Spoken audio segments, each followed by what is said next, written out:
अस्सलाम वालेकुम दोस्तों, इनसाइड में मौजूद अगर मैं खुश आमदीद हूं। उन्होंने खबर आ गई जनाब कि गल मुक गई, खेल खत्म, शिकंजा आ गया है और उस शिकंजे के अंदर इस तरीके से जगरबंद लगा दिया गया है कि जनाब इमरान खान साहब और उनकी जमात दोनों को तड़फने का मौका भी नहीं मिल रहा। कैसे, ये एक इंपॉर्टेंट सवाल है। और इस फहरिस्त का जिसका मैं आपके साथ जिक्र कर रहा हूं, इसने तो बहुत सारे लोगों के अरमानों का खून कर दिया है। अर्ज ये है जनाब कि इलेक्शन कमीशन ऑफ पाकिस्तान का एक मोतबर तरीन आईनी इदारा है इस वक्त तक, और उस इदारे की तरफ से एक फहरिस्त छाया हुई है जिसका आप इस वक्त अपनी स्क्रीन पर देख सकते हैं। यह फहरिस्त बहुत ही ज्यादा मनी खेज है क्योंकि इस फहरिस्त के मुताबिक उन तमाम जमातों को मेंशन किया गया है जो कि फरवरी 2024 के होने वाले इंतखाबात में हिस्सा लेने की अहल हैं। और इस फहरिस्त के अंदर आपको पाकिस्तान तहरीक इंसाफ का नाम तो नजर आ रहा होगा, लेकिन उसके आगे इस जमात को हेड कौन कर रहा है, इसका सदर कौन है, इसका चेयरमैन कौन है, कौन ऐसा शख्सियत है जो इस पार्टी को चला रहा है, वो वाला खाना है खाली। इसका मतलब यह है जनाब कि पाकिस्तान तहरीक इंसाफ के मुस्तकबिल का खाना हो गया है खाली। यह भी एक बहुत इंपॉर्टेंट सवाल है। और अगर मैं आपको बताऊं कि इलेक्शन कमीशन ने इनफैक्ट ये जो खाना खाली करके इमरान खान साहब की किस्मत के खाने को भी ना सिर्फ खाली कर दिया है, बल्कि बाज़ाब्ता तौर पर इलेक्शन कमीशन ऑफ पाकिस्तान ने पाकिस्तान तहरीक इंसाफ के चेयरमैन के ओहदे से इमरान खान की रुखसती का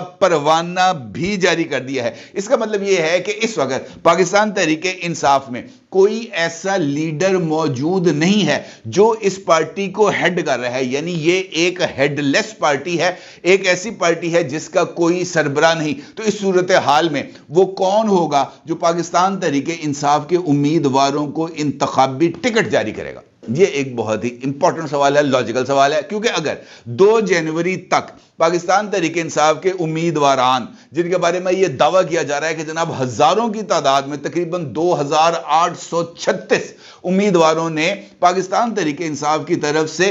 जो कागजात नामजदगी हैं वो दाखिल कराए हैं, तो फिर जनाब इन उम्मीदवारों को चेक करके कौन सी अथॉरिटी होगी जो टिकट जारी करेगी। और अगर 2 जनवरी तक पाकिस्तान तहरीक इंसाफ के चेयरमैन की तरफ से ये टिकट जारी ना की गई तो फिर क्या नतीजा निकलेगा? फिर नतीजा ये निकलेगा जनाब कि पाकिस्तान तहरीक इंसाफ का नाम लेवा कोई नहीं होगा, ना उनका इंतखाबी निशान होगा, ना उनकी जमात का नाम होगा, बल्कि तमाम के तमाम उम्मीदवारान आजाद हैसियत से इंतखाबात में हिस्सा लेंगे। यानी एक एक हल्के के अंदर 10-10 पीटीआई के उम्मीदवार खड़े होंगे और हर उम्मीदवार यह दावा कर रहा होगा कि जनाब मैं इमरान खान का सच्चा सिपाही हूं। वो कह रहा होगा मैं इमरान खान का सच्चा सिपाही हूं। और हर एक हल्के के अंदर 10 के 10 उम्मीदवार इमरान खान के सिपाही भी होंगे और एक दूसरे के साथ लड़ भी रहे होंगे। तो इस सूरत हाल का फायदा किसको होगा? यकीनी तौर पर इमरान खान साहब की मुखालिफ जमातों को। और इसका एक और पहलू भी है, और वो पहलू भी बहुत ज्यादा खतरनाक है। एक और फहरिस्त जारी की गई है इलेक्शन कमीशन ऑफ पाकिस्तान की तरफ से, और इस फहरिस्त के अंदर उन तमाम लोगों की, उन तमाम जमातों के नाम मेंशन किए गए हैं जिनकी तरफ से मखसूस नशिस्तों को जो इंतखाबात के बाद पार्टी पोजीशन के तहत रूल्स के मुताबिक अलॉट की जाएंगी, उनके नाम मेंशन किए गए हैं। उनको बताया गया है कि जनाब इन जमातों की जो स्क्रूटनी है ये फलां तरीक होगी। और वो जो जमातें जिनका नाम मेंशन किया गया है उसमें पाकिस्तान तहरीक इंसाफ का नाम नहीं है। यानी आज के दिन आखिरी तारीख थी जब ये फहरिस्तें तरजीही बुनियादों पर जमा करानी थी, लेकिन पाकिस्तान तहरीक इंसाफ क्योंकि इस वक्त एक हेडलेस पार्टी है, लिहाजा पाकिस्तान तहरीक इंसाफ की तरफ से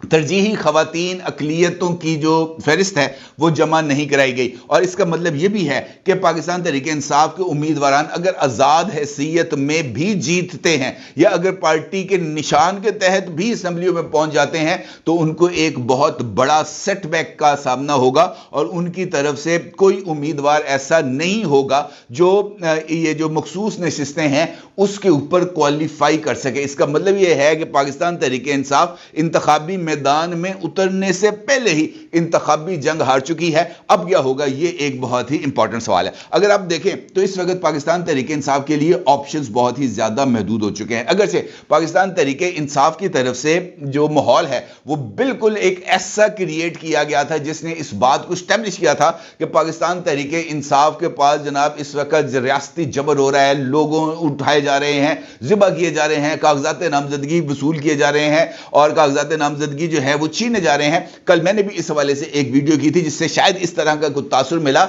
जिस तरीके से मैं ये कह रहा हूं कि जनाब ये जो पाकिस्तान तहरीक इंसाफ के साथ बहुत ज्यादा जुल्म हो रहा है। अगरचे मैंने उस वीडियो के अंदर, जिसका थंबनेल आप इस वक्त अपनी स्क्रीन पर देख सकते हैं, मैंने ये बात एस्टैब्लिश करने की कोशिश की थी कि आपके पास कागजात नामजदगी की स्क्रूटनी के मौके पर वो तमाम इख्तियारात मौजूद हैं जिनके तहत आप इन कागजात को मुस्तरद या कबूल कर सकते हैं। तो फिर इस सूरत हाल में ये वाला माहौल, ये वाला ड्रामा क्रिएट करने की क्या जरूरत थी? अगर शिकायत आ गई कि जनाब फलां हल्के से, मिसाल दे रहा हूं, हम्माद अजहर के कागजात नामजदगी वसूल नहीं हो रहे, तो फौरी तौर पर इलेक्शन कमीशन ऑफ पाकिस्तान की तरफ से यह बात सामने आनी चाहिए थी कि जनाब कितने बजे आपका बंदा लेके आ रहा है, बुलाएं मीडिया को, हम कागजात नामजदगी वसूल करते हैं। लेकिन इस तरह का चूंकि रद्द-ए-अमल नहीं आया, जिसके नतीजे में पाकिस्तान तहरीक इंसाफ ये मोमेंटम बनाने के पोजीशन में आ गई कि जनाब हमारे साथ ज्यादती हो रही है। और फिर इसी तनाजुर में मैंने आपसे कहा था कि जनाब ये तो 100 जूते और 100 प्याज खाने वाली बात है। लेकिन चूंकि मिसकम्युनिकेशन हो गई, लिहाजा ऐसी सूरत हाल में मैं माजरत खाऊं कि अगर मेरी जो मिसकम्युनिकेशन है या मैं अपनी बात को अगर सही तरीके से एस्टैब्लिश नहीं कर सका तो इस पर मैं माजरत खाऊं। अलबत्ता यह बात जरूर है कि इलेक्शन कमीशन ऑफ पाकिस्तान की तरफ से जो फहरिस्त आज जारी की गई है उसने वाकईतन पाकिस्तान तहरीक इंसाफ के लिए बहुत ज्यादा मुश्किलात क्रिएट कर दी हैं। अब ये वो जो फैसला इलेक्शन कमीशन ऑफ पाकिस्तान ने पेशावर हाई कोर्ट के हुक्म पर जारी किया था, जिसके तहत इलेक्शन कमीशन ऑफ पाकिस्तान को बाउंड कर दिया गया था कि आपने हर सूरत रात 12 बजे से पहले फैसला देना है। वो फैसला जिसमें पाकिस्तान तहरीक इंसाफ को उनके इंतखाबी निशान बल्ले से महरूम कर दिया गया है, वो इस फहरिस्त के जारी करने में एक बहुत बड़ी रुकावट बन चुका है पाकिस्तान तहरीक इंसाफ के लिए। अब इस जो है ना दायरे से बाहर निकलने के लिए पाकिस्तान तहरीक इंसाफ के पास एक अदालती ऑर्डर का होना जरूरी है, जिसमें इलेक्शन कमीशन ऑफ पाकिस्तान के इस फैसले को मुअत्तल किया जाए और इलेक्शन कमीशन के फैसले के बरखिलाफ पीटीआई को इंतखाबी निशान के लिए एलिजिबल या कम से कम इंटरिम रिलीफ उनको मिलना चाहिए कि जनाब आपका फैसला सस्पेंड किया जाता है। पीटीआई के जो इस वक्त चेयरमैन हैं बैरिस्टर गौहर खान साहब, वो उम्मीदवारों को टिकट जारी कर सकते हैं। लेकिन यहां पर भी इशू ये है कि जिन ग्राउंड्स के ऊपर इलेक्शन कमीशन ऑफ पाकिस्तान ने ये जो इंटर पार्टी इलेक्शन है उनको काला दम करार दिया है, उसकी भी रीजनिंग्स इतनी ज्यादा स्ट्रांग है कि अपर कोर्ट्स यानी हाई कोर्ट और सुप्रीम कोर्ट दोनों के लिए इलेक्शन कमीशन के इस फैसले से जो है ना बाहर निकल पाना बहुत ही ज्यादा मुश्किल होगा। लिहाजा मुझे ऐसे लग रहा है कि पाकिस्तान तहरीक इंसाफ के लिए मुस्तकबिल में जो मुश्किलात हैं वो आगे बढ़ती चली जा रही हैं। इसी हवाले से एक और प्रेस रिलीज है जो इलेक्शन कमीशन ऑफ पाकिस्तान की तरफ से जारी की गई है, उसका अक्स आप अपनी स्क्रीन पर देख सकते हैं। इस प्रेस रिलीज के अंदर इलेक्शन कमीशन ऑफ पाकिस्तान ने तमाम रिटर्निंग ऑफिसर्स को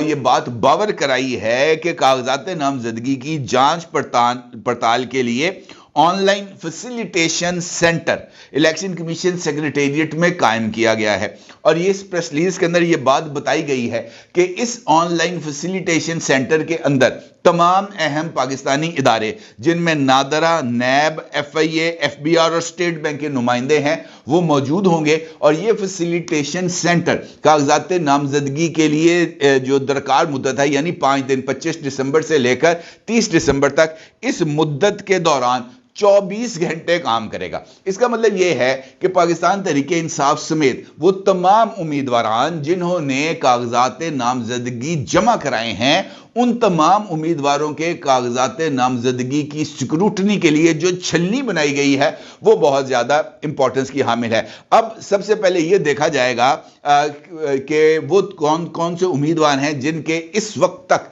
जो मुकदमात हैं वो फैसले उनके हो चुके हैं और वो सजा याफ्ता है, नंबर 1। नंबर 2 ये देखा जाएगा कि कौन कौन सा उम्मीदवार डिफाल्टर है, कौन कौन सा उम्मीदवार इश्तिहारी है, कौन कौन सा उम्मीदवार मतलूब है, कौन कौन सा उम्मीदवार है जिसके शनाख्ती कार्ड को ब्लॉक किया गया है, कौन कौन सा उम्मीदवार है जो 9 मई के वाकयात में मुलव्वस है। और फिर उसकी रिपोर्ट आने के बाद इन 5 दिन में कागजात नामजदगी के कबूल होने या मुस्तरद होने का फैसला किया जाएगा। इसका मतलब यह है کہ اگر ہم ایک لمحے کے لیے اس بات کو فرض بھی کر لیتے ہیں کہ جناب پاکستان تحریک انصاف کسی بھی عدالتی فورم سے انتخابی نشان یا پارٹی رجسٹریشن کے حوالے سے کوئی سٹے آرڈر لینے میں کامیاب ہو بھی جاتی ہے، تب بھی وہ تمام لوگ جو کسی نہ کسی جرم کے اندر ملوث ہیں، بطور ملزم بھی ہیں، ان کے لیے الیکشن کمیشن آف پاکستان کے بچھائے گئے اس جال سے، اس شکنجے سے نکلنا بہت ہی زیادہ مشکل ہے۔ اس کا مطلب یہ بھی ہے کہ پاکستان تحریک انصاف کے لیے جو مشکلات ہیں وہ ابھی کم نہیں ہو پا رہی، اور ہر گزرتا دن ان کی مشکل میں اضافہ کیے جا رہا ہے۔ اگرچہ یہ بات اپنی جگہ پر بھی موجود ہے کہ خود الیکشن کمیشن آف پاکستان کو بھی اس وقت شدید ترین دباؤ کا شکار ہے، اور ان کے اوپر بہت زیادہ تنقید کی جا رہی ہے۔ ایک چارج شیٹ آئی ہے صوبائی الیکشن کمشنر جو ہیں پنجاب کے، ان کی طرف سے، اور یہ چارج شیٹ بہت ہی زیادہ اہمیت کی حامل ہے۔ یہ چارج شیٹ خود ان کے اپنے ہی ادارے کے حوالے سے نہیں ہے، بلکہ پنجاب میں محسن نقوی لیڈ نگران گورنمنٹ کے لیے ایک بہت بڑا دھچکا ہے یہ خط، جس کا عکس آپ اپنی سکرین پر دیکھ سکتے ہیں۔ صوبائی الیکشن کمشنر نے 2 صفحات پر مشتمل یہ خط چیف سیکرٹری پنجاب اور آئی جی پنجاب کو تحریر کیا ہے، جس میں باضابطہ طور پر اس خط کے کنٹینٹ کے مطابق چارج شیٹ کیا گیا ہے پنجاب پولیس کو انتخابی عمل میں مداخلت کا، اور اس بات کا ذکر کیا گیا ہے کہ پولیس نے دانستہ طور پر امیدواروں کے لیے مشکلات پیدا کی، ان کے لیے اس حد تک مشکلات پیدا کی کہ امیدواران آزادی کے ساتھ returning officers, district returning officers کے روبرو پیش ہونے میں قاصر رہے۔ اور یہ بھی اس خط کے اندر مینشن کیا گیا ہے کہ بہت سارے امیدواروں کو عدالتی احکامات لے کر آ کر یہاں پر کاغذات نامزدگی جمع کرانے پڑے، جس سے انتخابات سے قبل ہی انتخابات کے متنازع ہونے کا تاثر ابھرا۔ یہ بات میں نہیں کہہ رہا، یہ بات صوبائی الیکشن کمشنر کی طرف سے تحریر کی گئی ہے، اور یہ خط جو ہے بہت ہی زیادہ مضمرات کا حامل ہوگا۔ آج نہیں تو کل اسی ایک خط کی بیس کے اوپر عدالتی لڑائی لڑی جائے گی۔ سپریم کورٹ آف پاکستان کا دروازہ کھٹکھٹایا جائے گا، لاہور ہائی کورٹ کا دروازہ کھٹکھٹایا جائے گا، اسلام آباد ہائی کورٹ کا دروازہ کھٹکھٹایا جائے گا، اور جب انتخابات کے دوران یا انتخابات کے بعد یہ جو ایک مہم چلائی جائے گی، اور ڈیفینیٹلی چلائی جائے گی کہ جناب یہ جو ہے دھاندلی کی گئی، بلکہ دھاندلا کیا گیا، ہمیں ہرایا گیا، تو اس وقت یہ جو خط ہے صوبائی الیکشن کمشنر کا، یہ خط ان کے ہاتھ میں ایک ثبوت کے طور پر کام کرے گا، اور اس ثبوت کو مزید تقویت دینے کے لیے وہ تمام ویڈیوز، جس کے بارے میں نے کل کی ویڈیو میں ذکر کیا تھا کہ یہ ایک گناہ باللذت ہے جو کیا گیا، کہ جناب خام خواہ ہی اپنے ذمے اپنے پیٹے ڈال لی گئی بات کہ جناب ہم نے تو کاغذات نامزدگی جمع نہیں کرائے۔ اگر یہ کاغذات نامزدگی جمع ہو رہے ہوتے، آرام سکون سے جمع ہو رہے ہوتے، تو یہ ویڈیو ایویڈنس کی ضرورت نہ پڑتی، اور نہ ہی یہ خط لکھنے کی ضرورت پڑتی، تمام کی تمام چیزیں آپ کے سامنے آ جاتی۔ تو پھر یہ جو فیسیلیٹیشن سینٹر بنایا گیا تھا، جس کے اندر نیب تھی، جس کے اندر نادرا تھا، جس کے اندر ایف آئی اے تھی، جس کے اندر پولیس تھی، جس کے اندر ایف بی آر تھی، یہ سارے کس کام کے لیے رکھے تھے؟ اسی کام کے لیے رکھے تھے نا کہ انہوں نے اسکروٹنائز کرنا تھا کہ کون سے بندے کے اوپر سوالیہ نشان ہے، کس کے گرد ریڈ دائرہ ہے۔ اٹھاتے کاغذات مسترد کر کے باہر پھینکتے، وہ عدالتوں میں جاتا رہتا، لے کے آتا ریلیف، وہ ایک الگ بات تھی، لیکن اس پروسیس کے اوپر بہت بڑا سوالیہ نشان نہ اٹھتا، اور مستقبل میں بھی ان تمام واقعات کے راستے میں ایک بہت بڑی رکاوٹ کریٹ ہوتی۔ لیکن خود ہم نے اپنے ہاتھوں سے ایک ایسے لوگوں کو یہ ٹول دے دیا جو پروپیگنڈا کرنے میں اپنا ثانی نہیں رکھتے، لہٰذا ہم ان کے ہاتھوں میں بہت ہی زیادہ آسانی کے ساتھ استعمال ہو گئے۔ نہ صرف یہ، بلکہ اب مجھے ایسے لگ رہا ہے کہ آنے والے دنوں میں اس خط کی روشنی کے اندر اور بھی بہت زیادہ اقدامات ہونے جا رہے ہیں، اور وہ کسی بھی طور پر پاکستان کی جمہوریت کے لیے کسی اچھے نتیجے کے حامل نہیں ہو سکتے، کسی بھی طور پر نہیں ہو سکتے۔ اور اس پروپیگنڈا کی لڑائی میں اگر آپ غور کریں تو اس وقت ہر ایک فریق جو ہے وہ متاثر ہو رہا ہے، اور کسی کی داد رسی نہیں ہو رہی۔ البتہ یہ بات ضرور ہے کہ حقیقی معنوں میں پاکستان تحریک انصاف کے لیے مشکلات پیدا ہو چکی ہیں، سیریس نوعیت کی مشکلات پیدا ہو چکی ہیں، اور ان کے لیے جو شکنجہ ہے، خطرے کی گھنٹی ہے، وہ نہ صرف بچ چکی ہے، بلکہ اب اس شکنجے سے ان کے لیے نکل پانا بھی ایک بہت بڑا درد سر ہوگا۔ اگلا ایک ہفتہ اس حوالے سے بہت زیادہ اہم ہے۔ 2 جنوری کی تاریخ تک پاکستان تحریک انصاف کا یا تو جو ہے نا دھڑن تختہ ہو جائے گا، یا پاکستان تحریک انصاف پورے زوروں کے ساتھ ہمیں انتخابی میدان میں اترتی ہوئی نظر آئے گی۔ اپنی رائے کو ضرور اظہار کیجیے گا۔ آپ کا بہت شکریہ۔ اللہ حافظ۔